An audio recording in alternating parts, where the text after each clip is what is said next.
Radio Universidad de Chile presenta Tras las Líneas, conversaciones con Manuel Antonio Garretón, Premio Nacional de Humanidades y Ciencias Sociales. Programa producido en el Departamento de Sociología de la Universidad de Chile con el auspicio del Centro de Estudios de Cohesión y Conflicto Social, COES. Muy bienvenidas y muy bienvenidos a Tras las Líneas, último programa de esta temporada, en el cual, como siempre, lo que hacemos es revisar problemas de nuestra sociedad, de nuestra convivencia, desde la perspectiva de las ciencias sociales. Es un programa presentado por el Departamento de Sociología y auspiciado por el Centro de Estudios de Cohesión y Conflicto Social. Es un centro interdisciplinario e interuniversitario. Y hoy día vamos a cerrar esta temporada con una conversación sobre un tema muy fundamental, que a veces aparece abstracto y otras veces en nuestras vidas muy concreto, y que tiene que ver con la manera como vivimos en sociedad y la manera como han vivido las sociedades hasta ahora. Y hoy día pareciera ser que ese principio que ha sido estructurante en nuestras sociedades pareciera estar en una crisis muy profunda, en una crisis de legitimidad, en un cierto rechazo. Se trata del principio de autoridad, de la idea de autoridad, que está siendo cuestionada en las vidas cotidianas y en las instituciones. Forma parte de la deslegitimación y transformación de todas las instituciones que conocemos. Ocurre en la educación, ocurre en la familia, ocurre en la política, ocurre en los organismos de justicia, la crítica a la autoridad, por ejemplo, a los organismos encargados de la seguridad pública. Y pareciera ser que se instala un principio nuevo de una absoluta y búsqueda de la horizontalidad. Esto tiene que ver con un rechazo a formas de autoridad, a algunos actores o agentes que expresan la autoridad, pero tiene que ver también a la idea misma, no solo a lo que hacen ciertos actores, no solo a que ciertos principios de autoridad no nos gustan, sino pareciera haber un cierto rechazo a la autoridad. ¿Es eso así o no es eso así? Y cómo avanzamos en lo que la crítica a la autoridad ha conseguido, a mi juicio, de legítimo, pero al mismo tiempo, cómo preservamos aquello que pareciera ser indispensable en una sociedad para asegurar la convivencia. Para hablar de esto, hemos invitado a la máxima experta que tenemos en Chile en estos temas, pues ha dedicado una gran parte de su último tiempo a el estudio, a la investigación empírica, teórica, sobre los temas de autoridad. Y acaba de publicar un libro que es el resultado de su propia investigación, pero también de los proyectos colectivos de investigación que ella dirige sobre este tema y que se llama Figuras de Autoridad, Transformaciones Históricas y Ejercicios Contemporáneos. Antes había escrito un libro sobre la autoridad, otro sobre el miedo a los subordinados, que tiene que ver también en parte con estos temas. Y este ha sido un tema muy presente en todos los últimos años de investigación. Y como digo, ha dirigido un estudio se llama el núcleo milenio, sobre los temas de autoridad. Y su preocupación siempre ha sido esta relación entre individuos e individuas, diremos, y la sociedad. ¿Cómo se da esa relación? ¿Cómo va cambiando? ¿Cómo? ¿Cuáles son las perversiones que tiene? ¿Cuáles son sus particularidades en relación a lo que ocurre en otras sociedades? En América Latina, y tiene estudios junto a Danilo Martuchelli sobre lo que ha ocurrido, digamos, lo que ocurre en América Latina respecto a los procesos de individuación, pero también comparándolo con otras sociedades. Entonces, nuestra invitada de hoy es Katia Araujo, que es una doctora en el Instituto de Estudios Americanos de la USACH, eh, profesora ahí también, y ha dirigido, como decía, núcleos milenios, institutos interuniversitarios, interdisciplinarios, y tiene una prolífica labor de investigación precisamente en estos temas. Entonces, muchas gracias por estar con nosotros, Katia, y partamos por esto. ¿Qué especificidad verías tú, si es que usamos este concepto, eh, hoy en lo que llamamos crisis o el problema de la autoridad en nuestra sociedad? Es un tema que siempre ha estado de alguna manera en cuestión, pero hay una especificidad histórico-estructural, diría yo, hoy día, con lo cual podemos comenzar. Muchas gracias. Sí, no, primero muchas gracias por la invitación. Estoy muy contenta de estar acá.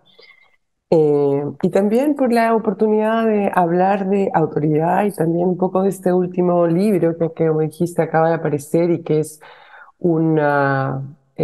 como es el producto de un trabajo colectivo, no solamente mi trabajo, sino lo que colectivamente hemos logrado avanzar con el equipo del NUMAP en torno a este problema de la autoridad, ahora investigando sobre figuras específicas de autoridad, ¿no? Y como de manera más concreta.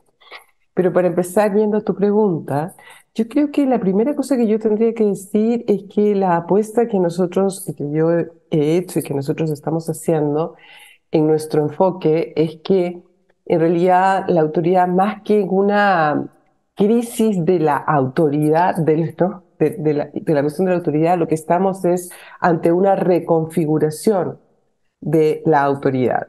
Y lo que es importante es revisar las maneras en que esto se está reconfigurando, las maneras que se está reconfigurando. Y esto me parece que es extremadamente como importante porque esta idea de la crisis es reifica, bueno, digamos, hay conflictos, hay dificultades, etcétera, pero lo que tratamos de evitar con esta idea de la reconfiguración de la autoridad es una especie de reificación de la idea de autoridad, como si el fenómeno de la autoridad fuera uno, ¿no? En verdad, la autoridad es el nombre que se le da a un fenómeno que lo que define es algo muy simple, que vemos actuando todo el tiempo en la vida social, como lo que tratan de ser siempre los conceptos, las teorías, etcétera, las nociones que utilizamos, y que es el hecho de que en la vida social, la vida social implica, y estamos frente a momentos en que una persona o una voluntad es capaz de influir en las acciones, en los pensamientos, en las valoraciones, incluso en las percepciones de otras personas, de otro, y lo hace con anuencia del segundo, es decir, que lo hace a pesar de que la otra persona podría no ser sensible al mandato, no ser sensible a esta influencia. Entonces la autoridad ocurre en esas circunstancias en que alguien tiene esta capacidad de influir sin coactar al otro y sin manipulación. Es decir, que la persona que está obedeciendo, el que está en el otro componente de la escena de la autoridad, reconoce lo que está ocurriendo, entiende lo que está ocurriendo. La manipulación es distinto. La manipulación tú no te das cuenta de lo que está ocurriendo, pero la autoridad hay algo que es que no es oscuro para el otro. La autoridad está ahí y es quien obedece o quien sigue el mandato o quien se deja llevar por esta influencia, sea por la razón que sea, está claro de que eso está aconteciendo en ese momento, que hay una relación de autoridad. Y ese tipo de escenas en la vida social son muy frecuentes porque ese tipo de relaciones, este fenómeno y el tipo de relaciones que eso implica son muy frecuentes porque son necesarias para una cantidad muy grande de rendimientos en la vida social. Para coordinar acciones, la autoridad es importante. Para generar, no sé, y eso quiere decir como el capataz de una fábrica, pero también, por ejemplo, para la transmisión de conocimientos es esencial en la figura de los profesores, para criar, etcétera. Entonces, la autoridad, este fenómeno y ese tipo de relaciones son relaciones que están presentes en la vida social, pero y que básicamente están presentes y que lo que hacen es básicamente producir cierto tipo de asimetrías de poder. La vida social está llena de asimetrías de poder, pero son cierto tipo de asimetrías de poder que son asimetrías de poder no coactivas y que no necesariamente pueden servir a la dominación, pero no necesariamente sirven a ella, y que además son funcionales, pueden ser funcionales para la vida social. Hay esta dimensión. Hay un punto ahí también que es clave para diferenciar autoridad de poder, ¿no es cierto? El poder es, yo quiero que tú hagas eso independientemente de tu voluntad. Y si no, hay el principio de coacción o de coerción detrás. En el caso de la autoridad, es más bien la aceptación de una relación de poder. Teóricamente, la aceptación es libre. Es decir, hay una legitimidad del poder. De hecho, en sociología clásica, ¿no es cierto? Como tú bien sabes, se define la autoridad como el poder legítimo. Sí, es una manera de entender, porque una vez que tienes el fenómeno tienes que explicar por qué ocurre de esa manera, ¿cierto? O sea, el fenómeno está ahí y tú lo tienes que explicar. Y la teoría más importante, más influyente hasta ahora, y muy poco discutida, ha sido la teoría weberiana, que Exacto. ha planteado que eso ocurre porque en realidad yo considero legítimo, ¿no?, lo que está ocurriendo, ¿no? Yo hago consiento porque entiendo que esa dotación de poder que el otro ejerce sobre mí, porque la autoridad es un tipo de ejercicio de poder, es algo que es admisible. Yo lo admito, porque encuentro que es legítimo que el otro esté en ese lugar. Es una teoría, es la teoría que ha desarrollado Weber, y que quizá es la más influyente. Ahora, en los trabajos que yo he hecho, una de las cosas que he estado tratando de discutir es que me parece que ese no puede ser el único modelo para entender la autoridad. Hay que pensar que la autoridad puede también sostenerse de otras maneras. Es decir, que esa escena no solo se sostiene porque uno piense que es legítimo, sino que hay otras modalidades de comprensión. Y una de las cosas que en el trabajo, en el miedo a los subordinados, empecé a plantear, y que luego he seguido trabajando en otros lugares, en el siguiente libro, cómo estudiar la autoridad, está más desarrollado, tiene que ver con esta idea de que en realidad cuando uno ve el caso de América Latina, cuando uno ve el caso de Chile, y lo estudia empíricamente, no necesariamente la legitimidad sostiene a quien ejerce la autoridad, sino que muchas veces esa autoridad está dada, o sea, como la escena se sostiene porque en realidad hay una percepción de eficacia en el ejercicio de quien está llamado a ejercer ese lugar de autoridad, porque hay un reconocimiento de esta eficacia, o sea, la eficacia es capaz de producir y sostener esta escena. Y yo creo que vale la pena, eh, independientemente de que encuentres o no justificada mi tesis de lo que ocurre en América Latina, y que explica, por ejemplo, que nuestra vida política está tan llena de caudillos, el tipo de reacciones a las figuras políticas que tenemos hoy, etcétera. Pero independientemente de que podamos estar de acuerdo o no con la cuestión de que hay otras modalidades de sostén que no son puramente legitimidad, sino eh, que funcionan básicamente por eficacia del propio Pero ejercicio, yo solo te lo que me diría, parece importante es que hay diferentes maneras de explicarla. Sí. yo solo te diría, sin entrar necesariamente en la discusión, que la eficacia, el principio de eficacia, es un principio de legitimidad. No, es Que la claro, eso es legitimidad, claro, porque si no, ¿qué hay entre eficacia, digamos, qué hay entre eficacia y autoridad? No es la eficacia, no es la autoridad porque es eficaz.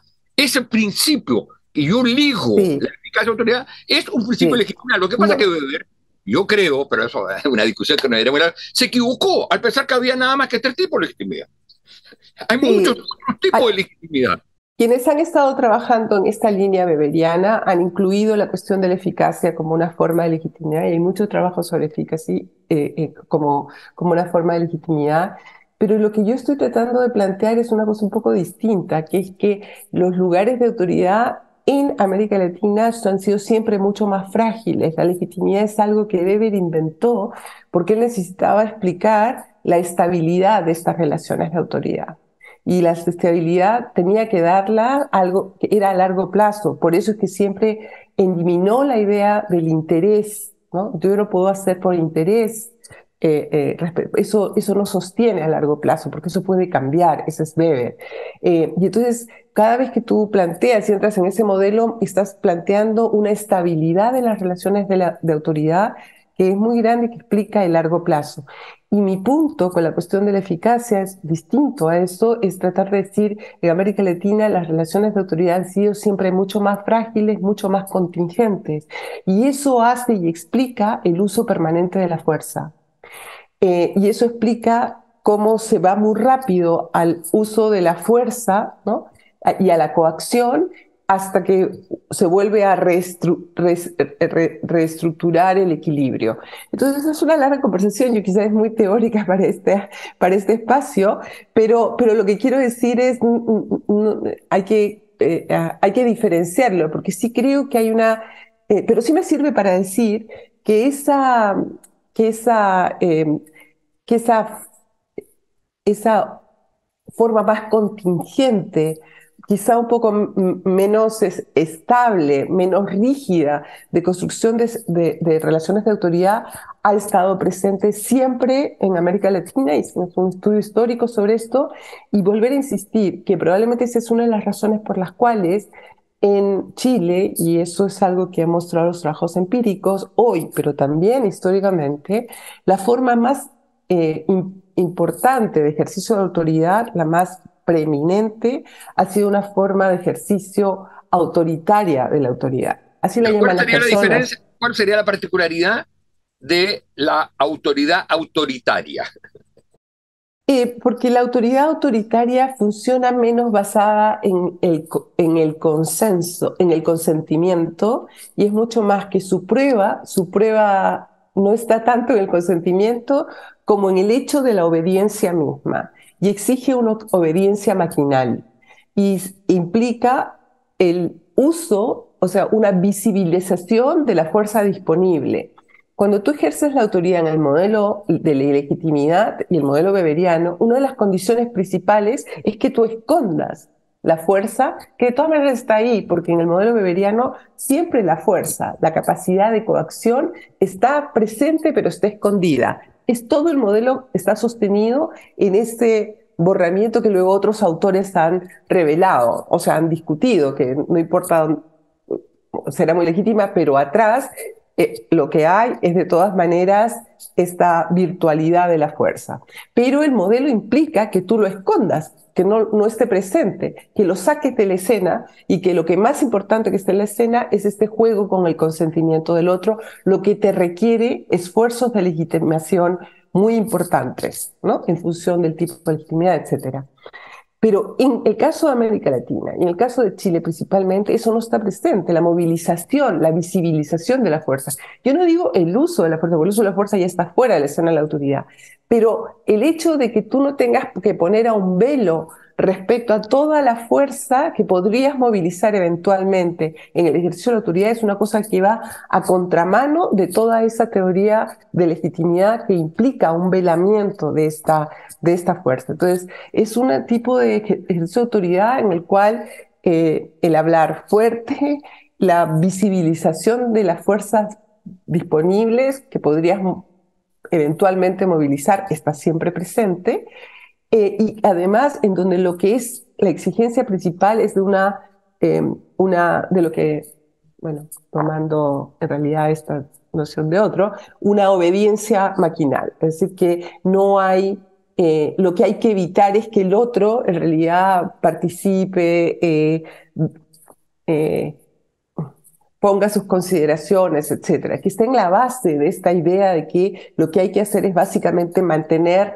el orden, el silencio, y que está detrás de esta idea del miedo a los subordinados que trabajé en ese libro anterior y que uno puede ver actuando permanentemente. Si uno mira los hechos políticos en el último tiempo en Chile, uno puede encontrar ejemplos permanentes de este temor, ¿no?, a los subordinados, de esta necesidad, esta especie de convicción de que lo que hay que hacer es básicamente que haya una obediencia maquinal y que tengamos absoluta certeza de que esa obediencia, que se va a dar la obediencia, y la obediencia por sí misma, el consentimiento es algo que entra en tercera, cuarta, quinta, quinto, no digo que no esté, pero en tercer, cuarto, quinto lugar. Lo más importante es que tú te hagas obedecer. Y lo que un jefe o una jefa valora es el hecho de ser obedecido. Si, no el consentimiento, sino ser obedecido. Eso quiere decir que no te importa si el otro está de acuerdo, la valoración que tenga de ti, etcétera, sino que el otro obedezca, que es una cosa completamente distinta. Entonces, para muchos jefes y jefas, por ejemplo, las investigaciones, yo creo que eso ha cambiado mucho, y eso lo muestra los trabajos en las últimas décadas por el avance de las expectativas de horizontalidad, y eso lo muestra, por ejemplo, el trabajo de Antonio Steger y de Álvaro Soto en el libro, que han cambiado, y que entonces hay unas formas distintas en los mundos laborales concretos. Pero en las investigaciones que yo hacía unos 10 años o 15 años atrás, era muy frecuente cuando uno mira como testimonios antiguos en que en realidad no importaba que te quisieran, que te consideraran, que no, esa parte que consideran que no, la parte importante era que efectivamente te obedecieran y que el otro estuviera claro de marcar esta jerarquía. Uno lo ve en cuentos, lo ve en novelas, lo ve en muchos lugares, que es un modelo completamente distinto. Y que yo creo que ha actuado de manera importante en el caso, bueno, en América Latina, pero el caso chileno, que es el que más he estudiado y empíricamente, ha sido muy importante. Y este modelo de ejercicio, este modo de ejercicio autoritario de la autoridad es algo que viene históricamente, pero que ha sido sacudido por eso que tú estabas mencionando, por una cantidad de fenómenos y de procesos que han ido ocurriendo en las últimas décadas. Ese modelo está puesto en cuestión, ¿no? Pero lo que yo creo que no se puede poner en cuestión es el hecho que de todas maneras vamos a seguir teniendo asimetrías de poder que vamos a tener que gestionar, y que uno de los modos de gestionar es a través de una escena relativamente tolerada de asimetría de poder por las dos partes. Eso lo vamos a tener que tener. La aceptación de un principio diferente en su ejercicio y en el modo como se realiza de autoridad, porque es la manera de gestionar las asimetrías, digamos, de poder. Exacto. Ahora, ¿cuáles son los... te refieres a eso en tu libro? Bueno, ¿cómo se pasa de este modelo, del modelo autoritario de autoridad, de ejercicio de autoridad, a un modelo distinto, pero en el cual sea distinto, efectivamente, que no sea la obediencia porque tengo que ser obedecido, sino que sea aceptado, es decir, por usar la palabra, digamos, que que tenga un nuevo principio de legitimidad, no el actual, que es de alguna manera, la imposición. ¿Cómo se pasa? Tú decías que hay ciertos nuevos críticos para poder resolver este problema de reconfigurar la autoridad, pero sin que sea volver o mantener el modelo autoritario, porque ese es un modelo que ha perdido toda legitimidad. Sí, no, ese es un modelo imposible porque en el medio nosotros somos sujetos que tenemos expectativas de horizontalidad mayores porque hemos ganado en exigencias de autonomía, ¿no? Por el avance de la individualización y de la singularización, porque las tecnologías nos han dado nuevas experiencias de no mediación, etcétera, porque cambiaron las alocaciones de poder entre los miembros de la sociedad, ya no hay no solo hombres sobre las mujeres, por poner un ejemplo, entonces cambiaron también eso. Entonces, hay diferentes razones por las cuales ese modelo es un modelo que es difícil, ¿no? Por un lado, o sea, que no condice con estos movimientos, pero que no está excluido que pueda retornar y que pueda instalarse. Es esa contramano de los procesos, sin duda, y lo que tendría que ocurrir es que como esa contramano, lo que habría que hacer es generar un nuevo modelo tendría que generarse, pero estamos en el intermedio, estamos como el interregno, todavía no se ha constituido un nuevo modelo. Y este libro, Figuras de Autoridad, lo que trata de ir es ir a indagar hacia dónde está yendo esa reconfiguración. En los libros anteriores era básicamente decir, así estamos, y este va a tratar de ver hacia dónde está yendo esta reconfiguración. Ahora, Pero lo que yo quisiera decir solamente es esa reconfiguración puede ir hacia estas formas más virtuosas de reconfiguración, pero puede ser también otras formas, incluso más feroces, de usos de la fuerza. Eso no está garantizado. Tú sabes bien, tú eres alguien eh, con una trayectoria y un lugar en la sociología nacional muy importante. Tú sabes bien que los momentos de crisis sociales son momentos de apertura, ¿no? Y de apertura en los cuales el desenlace es imprevisible para los sociólogos o para cualquiera que lo dijera. De aperturas que pueden dar lugar a reversiones. Por supuesto, por Ya, pero supuesto. yo quisiera porque no hay todo el tiempo,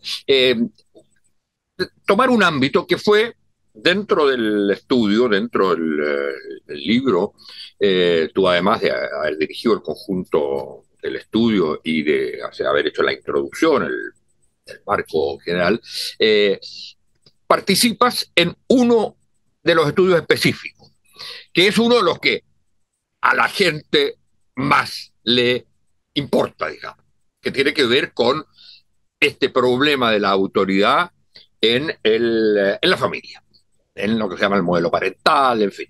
Entonces, ahí cómo se daba y cómo se está tendiendo a dar y cómo se puede llegar a un modelo más virtuoso. ¿En qué consiste hoy día el problema de la autoridad en el modelo parental en las familias?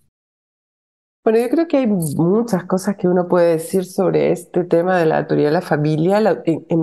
En el caso de la autoridad y en el caso de Chile, este momento de reconfiguración y estas tensiones en la autoridad están en todos lados y también están en la familia. Están en la escuela, por eso el libro toca la escuela, toca la policía, toca las relaciones entre empleadoras y empleadas domésticas, en el trabajo, en el mundo de la política. Está a todos los niveles. Todo eso es un tema, todo eso es bueno para que el auditor y auditora sepan.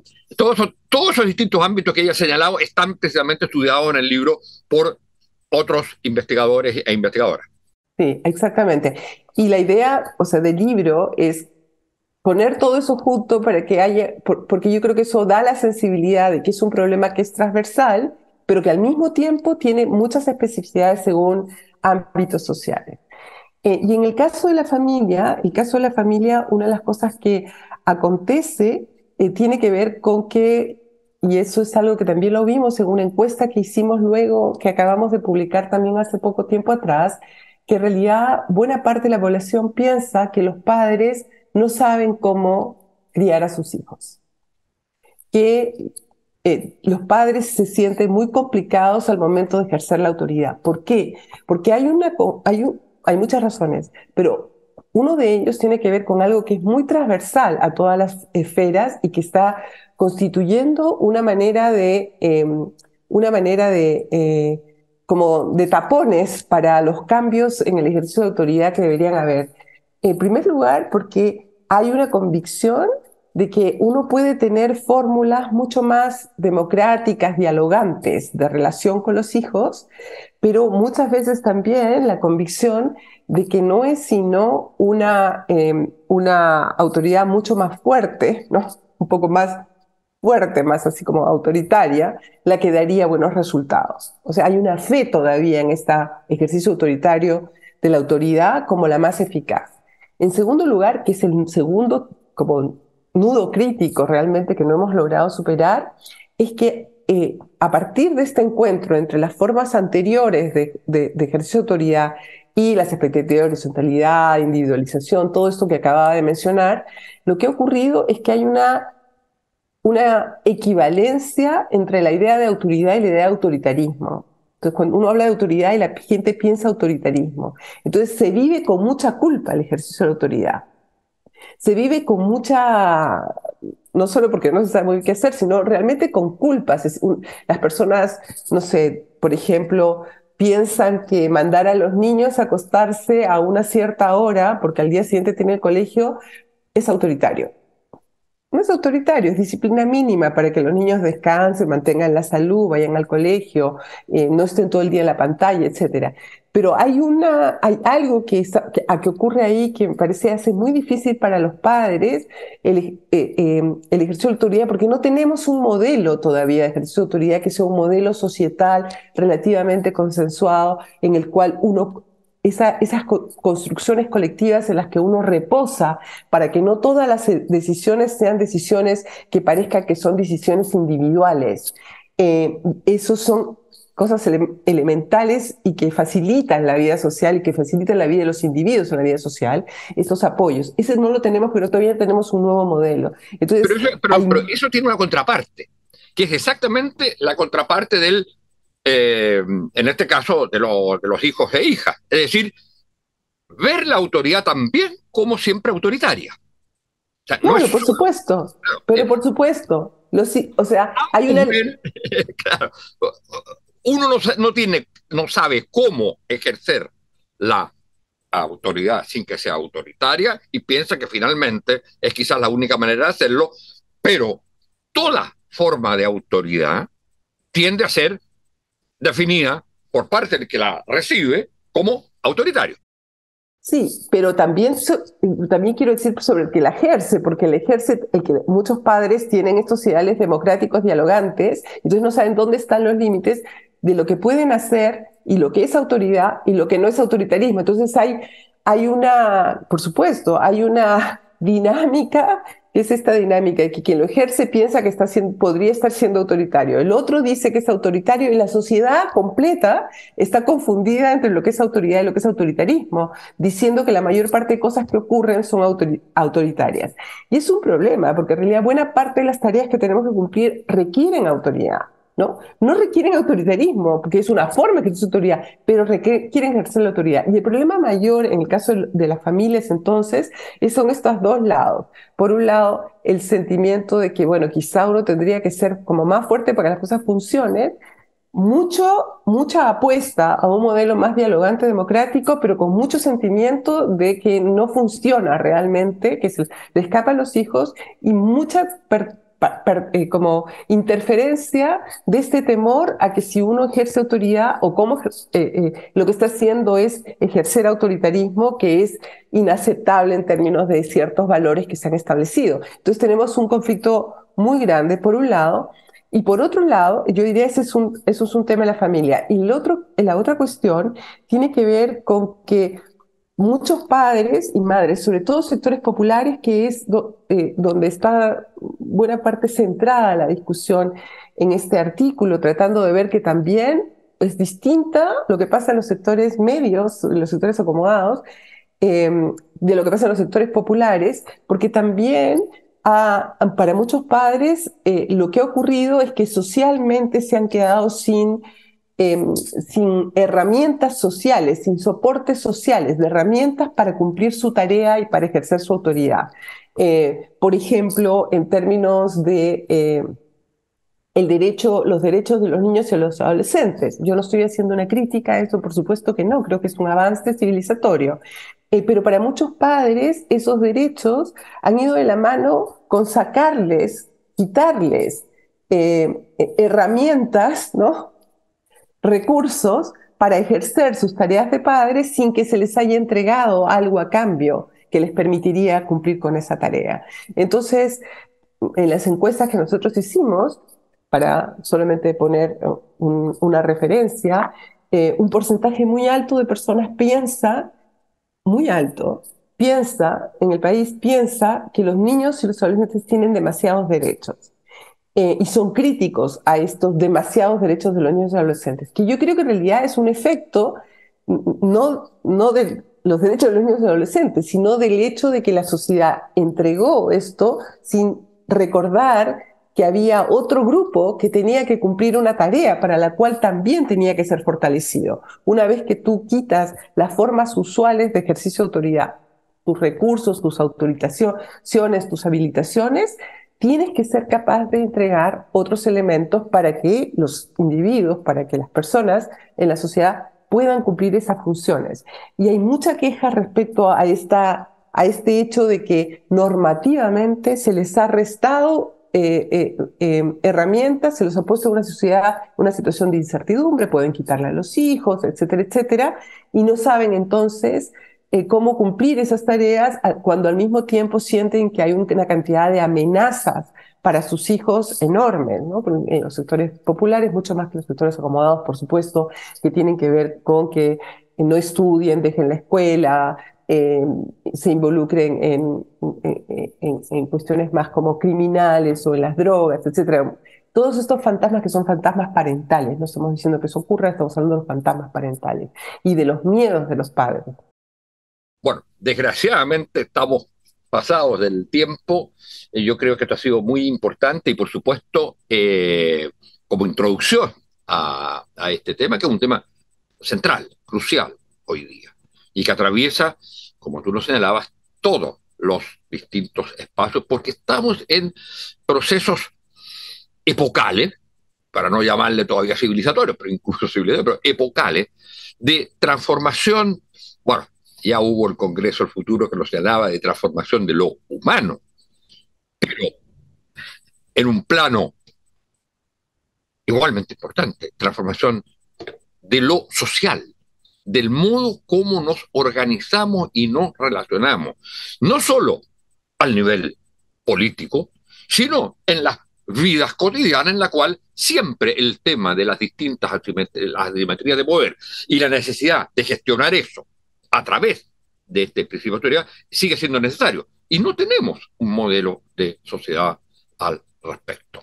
Y eso es lo que está ocurriendo en los distintos campos. Y por eso yo invito a los auditores y auditoras a que se conviertan en lectores y lectoras de el libro muy interesante, Figuras de Autoridad, de Katia Araujo. Y, por supuesto, no puedo dejar de aprovechar este último programa para también invitar a leer un libro que, junto con otros colegas, Marcelo Cabarós y Jonathan Hart y Peter Kliff, hemos sacado en la edición LOM sobre las transformaciones de la matriz sociopolítica en América Latina. Bueno, este es un pequeño programa. Katia, muchas gracias por estar con nosotros. No, gracias a ustedes. Muchas gracias a ustedes, señoras y señores auditores y auditores, y será hasta marzo en que retomaremos nuestro programa Tras las Líneas. Radio Universidad de Chile presentó Tras las Líneas, conversaciones con Manuel Antonio Garretón, Premio Nacional de Humanidades y Ciencias Sociales. Programa producido en el Departamento de Sociología de la Universidad de Chile con el auspicio del Centro de Estudios de Cohesión y Conflicto Social, COES.